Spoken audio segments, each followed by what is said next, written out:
చెట్లు మొక్కలు లేకపోతే మానవ మనుగడే కష్టం. కానీ ప్రపంచంలోని జీవుల ప్రాణాలని కూడా తీసే విషపూరితమైన మొక్కలు చాలానే ఉన్నాయి. అలాంటి మొక్కల్లోనే ఒకటి ఈ జింపీ జింపీ. ప్రపంచంలోనే అత్యంత ప్రమాదకరమైన మొక్క. చాలా విషపూరితమైనది. ఎవరైనా దీన్ని ముట్టుకుంటే తట్టుకోలేనంత నొప్పి కలిగి సూసైడ్ చేసుకొని చనిపోవాలనుకుంటారు. అందుకే దీనికి సూసైడ్ ప్లాంట్ అని కూడా పేరు. ఆస్ట్రేలియాలోని ఎక్కువగా కనిపించే ఈ జింపీ జింపీ సైంటిఫిక్ పేరు డెండ్రోక్నెట్ మొరాయిడ్స్. దీనిని Australian stinging tree, stinging brush, Gympie stinger, moon lighter ఇలా చాలా రకాల పేర్లతో పిలుస్తారు. ఇంత ప్రమాదకరమైన మొక్క ఆస్ట్రేలియాతో పాటు ఇండోనేషియా, మొలాస్కస్ దీవుల్లో కూడా కనిపిస్తుంది.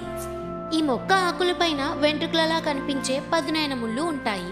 ఈ ముళ్ళలోని న్యూరోటాక్సిన్స్ అనే అత్యంత విషపూరితమైన పదార్థం ఉంటుంది. ఒక వ్యక్తి ఈ మొక్కను తాకినప్పుడు ఆ ముళ్ళు చర్మానికి గుచ్చుకొని విషం శరీరంలోకి ప్రవేశిస్తుంది.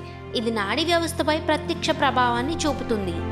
దీనిని తాకిన నెక్స్ట్ మినిటే మండుతున్న ఫీలింగ్ కలుగుతుంది. పోను పోను అది ఎక్కువయ్యి తీవ్రమైన నొప్పిగా వచ్చి శరీరం అంతా ఎర్రగా కందిపోతుంది. అయితే దీనికి సూసైడ్ ప్లాంట్ అనే పేరు ఎలా వచ్చింది అంటే, ఒక ఆస్ట్రేలియన్ సైనికుడు పొరపాటున జింపీ జింపీ మొక్కను ముట్టుకున్నాడు. ఆ మొక్క ఆకు వల్ల కలిగే నొప్పిని తట్టుకోలేక తనని తాను కాల్చుకొని ఆత్మహత్య చేసుకున్నాడు. ఈ వీడియో మీకు ఇన్ఫర్మేటివ్గా ఉంటే లైక్ చేసి సపోర్ట్ చేయండి.